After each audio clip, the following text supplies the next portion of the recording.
মেঘলা কথা মাকে বলো আমি বাথরুমে গেছি, পরে কল করে নেব। কেন? প্লিজ প্লিজ আরে আরে চলো।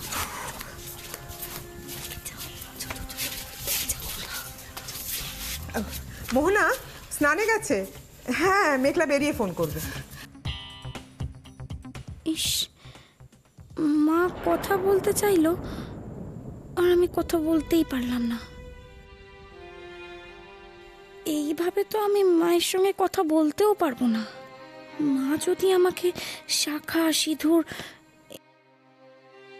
এইসব ছাড়া দেখে তাহলে নিশ্চয়ই একটা কিছু সন্দেহ করবে।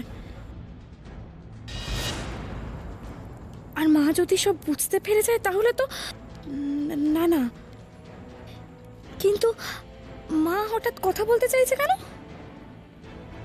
মায়ের শরীর ভালো আছে তো? আমি জেম্মাকে বরং একটা ফোন করি।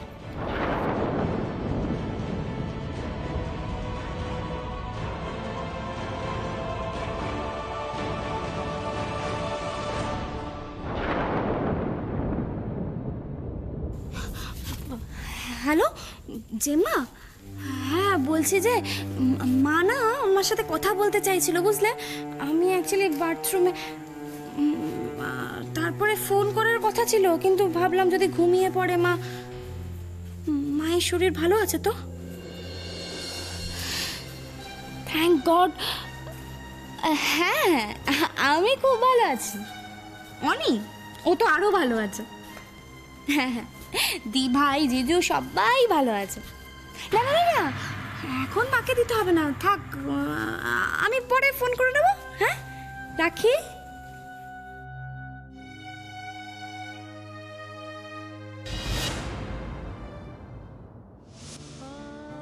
অনির ভবিষ্যতের সঙ্গে আমি আমার ভবিষ্যৎ কিছুতেই জোড়া লাগাতে পারবো না। হ্যাঁ, অনিকে বিয়ে করলেও আমার পক্ষে ওর সঙ্গে এক ছাদের তলায় থাকা জাস্ট ইম্পসিবল। সত্যি কি তুমি এত হার্টলেস হতে পারো মেঘলা? তুমি আমার জন্য একটা অভিনয় করতে পারবে অনি? অভিনয়? হ্যাঁ, বিয়ে করার অভিনয়। তুমি তো আমায় প্রথম দিন বলেইছিলে যে আমাকে শুধু অভিনয় করতে হবে। আমি সেটাই করার চেষ্টা করেছিলাম, কিন্তু অভিনয় করতে করতে কখন যে তোমায়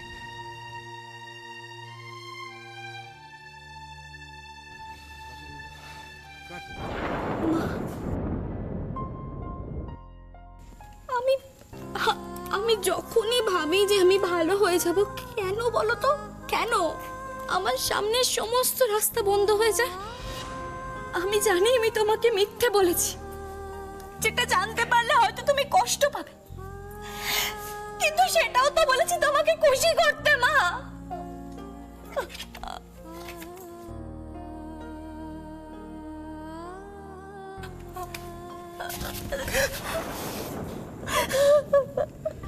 একটা মিথ্যে ঢাকতে গিয়ে কতগুলো মিথ্যে তোকে বলতে হচ্ছে মেঘলা।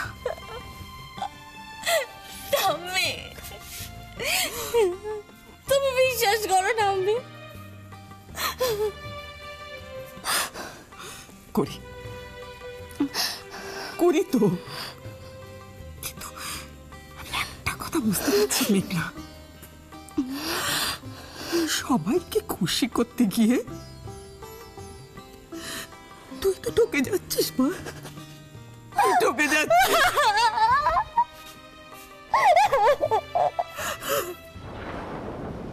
আসলে সিঙ্গাপুরে আমাদের একসাথে কাটানো দিনগুলোতে আমি একজন নতুন মেঘলাকে খুঁজে পেয়েছি। তোমার ছেলে মানুষ, তোমার খামখেয়ালিপনা, এই সব কিছুর বাইরেও একটা ভালোবাসার কাঙ্গাল মেয়ে রয়েছে তোমার মধ্যে। মনে হচ্ছিল টিনা তার দিকে একবার হাতটা বাড়িয়ে যদি হাতটা ধরে।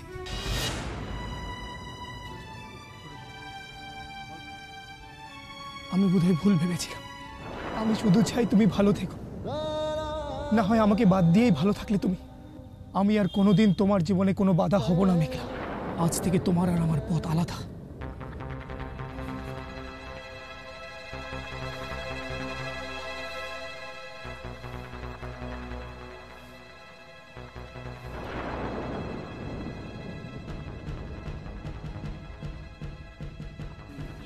হ্যালো মেঘলা, আমি তোমার সাথে কথা বলতে চাই। সকলে তোমারই ইচ্ছা, ইচ্ছাময়ী তারা তুমি।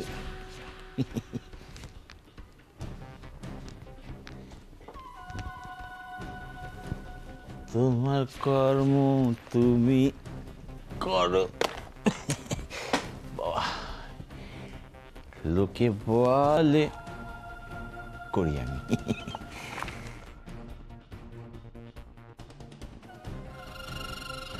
ভাগ্নে তার মানে এখন দেওয়াল টপকাতেও শিখে গেছে দেখছি।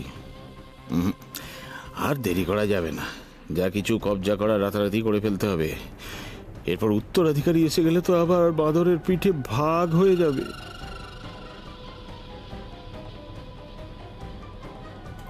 স্যারের এই মামাটি মোটেই সুবিধার নয়। রোজ লুকিয়ে লুকিয়ে অফিসে তো আসেন, মাঝে মাঝে কনফিডেন্সিয়াল ফাইলগুলোও খুলে খুলে দেখেন, কিন্তু কাজের তো কোনো উন্নতি হচ্ছে না।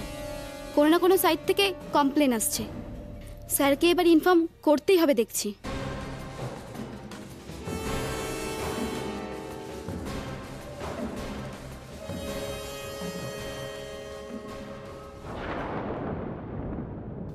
আই তারা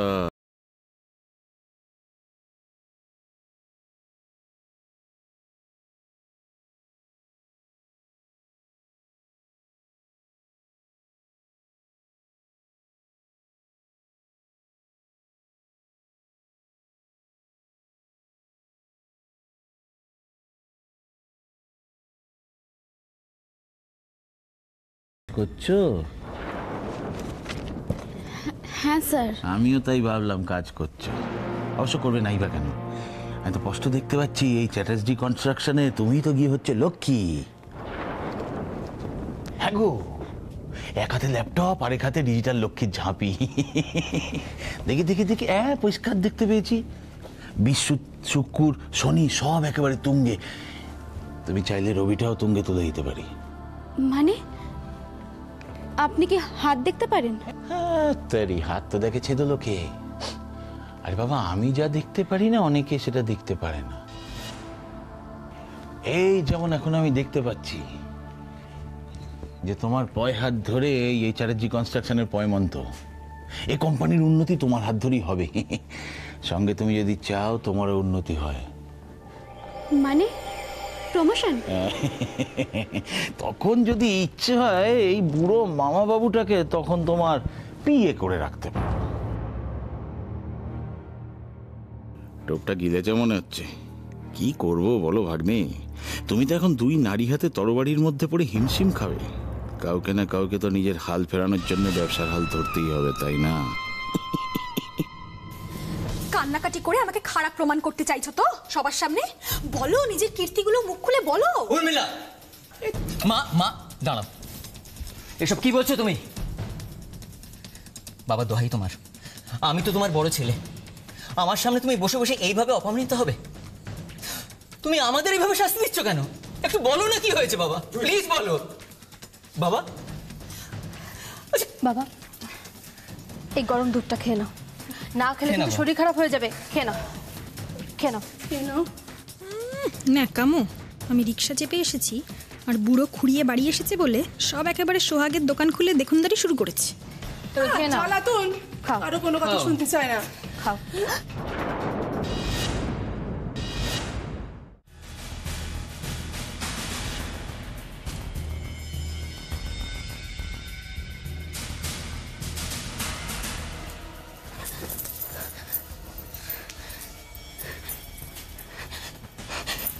এটা তুমি কি করলে?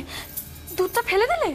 বৌদি, বাবা আমাদের ভাগে, আর আমাদের ঘরে না অনেক দুধ আছে, আমরা বাবাকে খাওয়াতে পারবো।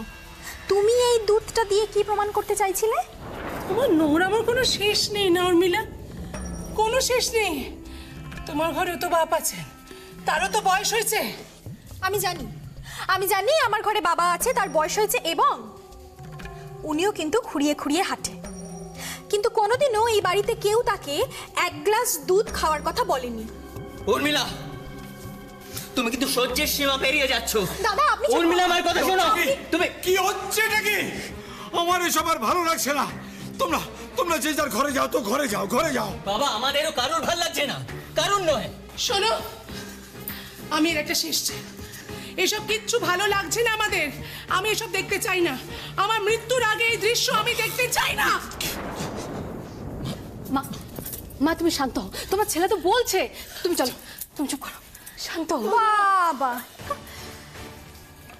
এখানে কি নাটক চলছে তাই না? উফ, আমি তো বুঝতেই পারছি না, মানে আমি এই অশান্তিগুলো আর নিতে পারছি না। আচ্ছা বাবা, মানে তুমি কি অদ্ভুত না, সবাইকে তাতিয়ে দিয়ে এখানে দাঁড়িয়ে দাঁড়িয়ে মজা দেখছো। অশান্তি নিতে কে বলেছে তোমাকে? কেন নিচ্ছ অশান্তি? মজা দেখছো কেন? তুমি কেন দেখছো? আমাদের নিষ্কৃতি দাও, আমাদের নিষ্কৃতি দাও। ওনাকে তুমি ত্যাগ করো। রোজ রোজ ওনাকে নিয়ে তোমার এই অশান্তি আমাদেরও আর সহ্য হচ্ছে না। বাবা দেখো, এই অশান্তি আমাদের কারো সহ্য হচ্ছে না। তুমি ওদের দিকে ফিরে এসো না গো, মার সঙ্গে থাকবে। ওদের যখন এত অসুবিধে, ওরা আলাদা থাক, ভালো থাকুক। বাহ বাহ বাহ বাহ বাহ, দারুণ বললেন দাদা, আপনি খুব ভালো বলেছেন। আপনি কি মনে করেন আপনার চাল আমি বুঝতে পারি না, তাই না? এখন সুজন নেই, সেই জন্যে চাল করে আপনি সব কিছু হাতাতে চাইছেন। উর্মিলা, সন্দীপ, এইভাবে আমার জন্য নিজেকে অপমানিত করিস না। বাহ বাবা, সত্যি কথা বললেই সেটা দোষের হয়ে যায়। কেন বাবা, আমি কি দোষের বলেছি? দাদা কি করতে চাইছে সেটা কি আমি বুঝতে পারছি না? কি বুঝতে পারছো? কি বুঝতে পারছো? খুলে বলো। কারণ সেই শুরু থেকেই তোমার বুঝতে পারার সঙ্গে আমাদের বুঝতে পারা তো একদম মিলছে না। তাই কি বুঝতে পারছো সেটা দয়া করে একটু খুলে বলো। আমি এটাই বুঝতে পারছি যে তোমাদের সবার এটা চাল। তোমরা সবাই চাও তোমার ছোট ছেলে আর ছোট বউ সবার চোখে খারাপ হয়ে যাক। পাড়া প্রতিবেশীরা কি জানবে? জানবে যে বড় ছেলে খুব ভালো, খুব মহান, আর ছোট ছেলে খুব খারাপ। আমার সুজন এমন নয়, বিশ্বাস করো, আমার সুজন এমন নয়। আমার সুজন খারাপ না। হ্যাঁ গো, আমি জানি আমার ছোট ছেলেটা খারাপ না। আর আমিও জানি তোমার এই ভালো ছেলেটার জন্য রোজ রোজ তোমার চোখে জল পড়ছে, সেটা আমি মানতে পারছি না। ও, তার মানে ছেলে নয়, আমি খারাপ। হ্যাঁ ঠিকই তো, ঠিক ঠিক ঠিক, আমিই খারাপ। কিন্তু মা, তোমার এই বড় ছেলে আর বড় ছেলের বউ, এরাও কিন্তু কম যায় না। এই মাগি গন্ডারের দিনে যে দুটো বিনা পয়সা চাকর পাচ্ছে, এটা কাজের লোক? কাদের তুমি কাজের লোক বলছো? কাদের? বাবা, তুমি তো এত বোকা নও বৌদি। মা তো আছেই, যেসব রান্না বান্না দেখছে। আর যাকে তুমি এত সোহাগ করছো, তো সোহাগ করে যে দুধ খাইয়ে স্বাস্থ্যবান করে তুলছো, তুমি যেটা কেন করছো সেটা আমি খুব ভালো করে বুঝতে পারছি বৌদি। না মানে এরকম তো লোকের দরকার যে বাজারঘাট করে দেবে, বাথরুম পরিষ্কার করবে, এরকম লোকের তো দরকার আছে।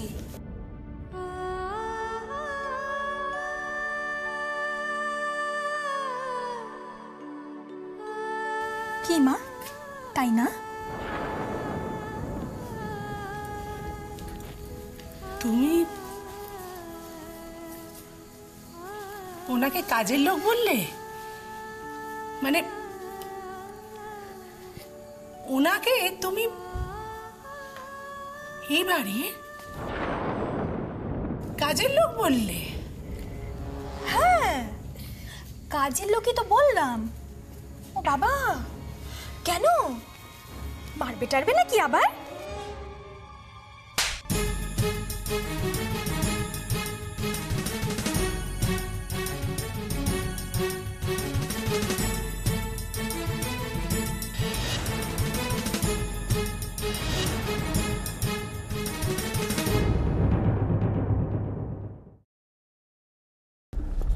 তুমি খাবে বলছিলে না?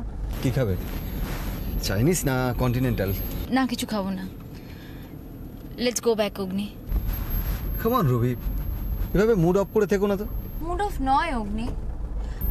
দেখো, এখন আমরা দুজনে কোথাও একটা খেতে যাব, সেখানে আবার তোমার পরিচিত কারোর সঙ্গে একটা দেখা হয়ে যাবে।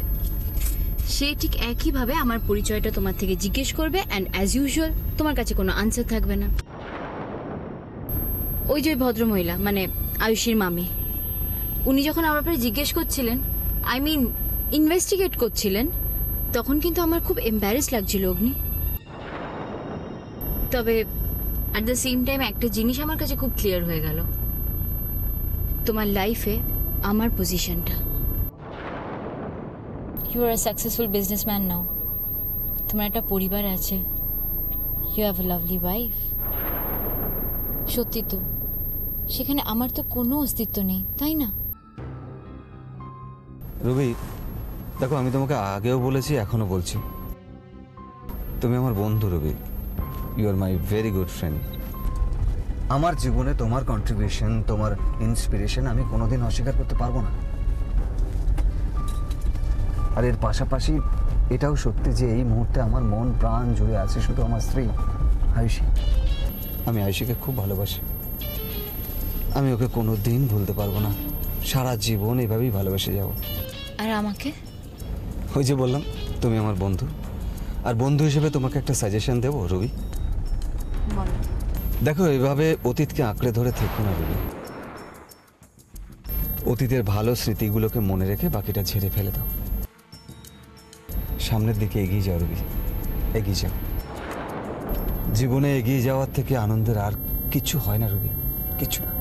সে তো বুঝতেই পারছি অগ্নি, তুমি অলরেডি অনেকটা এগিয়ে গেছো, বাট তোমাকে কি করে পেছনে টেনে আনতে হয় সে রাস্তাও কিন্তু রুবির খুব ভালো করে জানা আছে। আর তুমিও সব পুরনো কথা ভুলে যাও আয়ুষী, প্লিজ। আর অভিমান করে থেকো না আমার উপর, তোমাকে ছাড়া থাকতে পারবো না আমি আয়ুষী। আমি শুধু তোমাকে ভালোবাসি, শুধু তোমাকে চাই। হ্যাঁ রে, তোর শরীর খারাপ লাগছে, জল খাবি মা? না না, কিছু হয়নি কাকিমণি, আমি একদম ঠিক আছি, একদম ঠিক আছি। সে তুই মুখে না বললেও আমি কি বুঝি না আয়ুষী? এ বাড়িতে তোর উপর দিয়ে একটার পর একটা যা চলছে, তারপর কি সত্যি ঠিক থাকা যায়? কাকিমণি, একটা রিকোয়েস্ট করবো, রাখবে? বল না। কাকিমণি, যতদিন না অগ্নি নিজের মুখে আমাকে রুবির কথা বলছে, ততক্ষণ আমিও আমার মা হওয়ার খবরটা অগ্নিকে জানাতে চাই না। কি বলছিস আয়ুষী? এত বড় একটা খবর? আচ্ছা কাকিমণি, তুমি মন থেকে একটা কথা বলো তো, সত্যি কি আজ এই মুহূর্তে দাঁড়িয়ে অগ্নির এই খবরটা জানার কোনো অধিকার আছে? আয়ুষী প্লিজ কাকিমণি, আমার এই একটা রিকোয়েস্ট রাখো, তুমি অগ্নিকে বা বাড়ির কাউকে এই ব্যাপারে কিচ্ছু জানিও না প্লিজ। কিন্তু আয়ুষী, এত বড় একটা খবর তুই কতদিন চেপে রাখবি বলতো মা? যতদিন চাপা থাকে থাক না কাকিমণি। আর তাছাড়া বললেই বা কাকে বলবো বলো? অগ্নির তো বোধহয় এসব শোনারও সময় হবে না।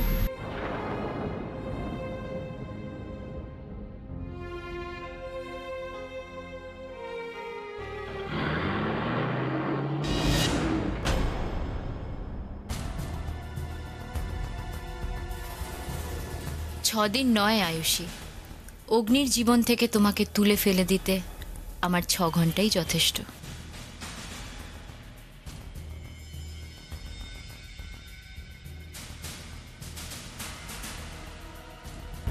হ্যাঁ রে আয়ুষী, কোনো চেনা মানুষকে দেখেছিস?